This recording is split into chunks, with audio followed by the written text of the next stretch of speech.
আইনজীবী সাইফুল ইসলাম এর হত্যাকারীদের বিচারের দাবিতে বান্দরবান জেলাতে জামায়াতের বিক্ষোভ মিছিল।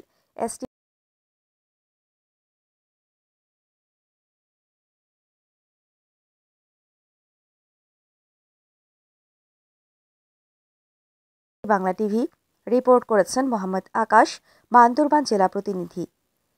আইনজীবী হত্যার প্রতিবাদ ও বিচারের দাবিতে পার্বত্য জেলার বান্দরবানে বিক্ষোভ।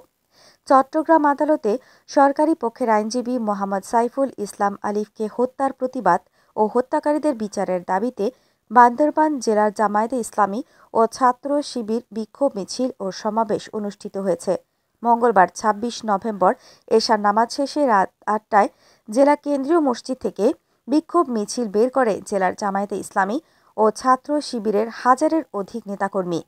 মিছিলটি কেন্দ্রীয় মসজিদ থেকে শুরু হয়ে জেলার প্রধান সড়ক প্রদক্ষিণ শেষে ট্রাফিক মোড় 0 পয়েন্টে এসে সমাবেশ করে বিক্ষুব্ধ জনতা। সমাবেশে বক্তব্য রাখেন বান্দরবান ইসলামিয়া সিনিয়র মাদ্রাসার অধ্যক্ষ বদরুল হক, জেলা জজ কোর্ট জামে মসজিদের খতিব মুজিবুল হক এবং বিক্ষুব্ধ ছাত্রদের পক্ষে আসিফ ইকবাল।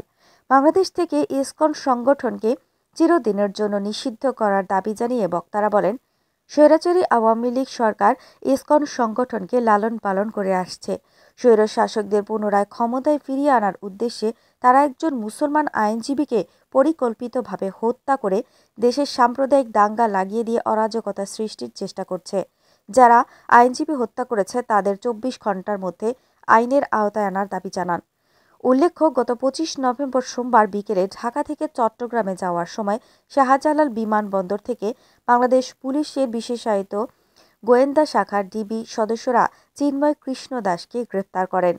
সড়কপথে আন্তর্জাতিক শ্রীকৃষ্ণ ভাবনামৃত সংগঠনের ইসকন আলোচিত এই সংগঠনকে ঢাকা থেকে চট্টগ্রামে পাঠানো হয়। সোমবার রাতে তাকে চট্টগ্রাম মহানগর পুলিশের গোয়েন্দা কার্যালয়ে রাখা হয়।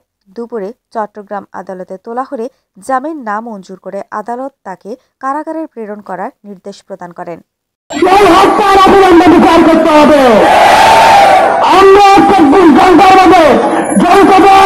অবিলম্বে গ্রেফতার করার দাবি জানাচ্ছি। আমরা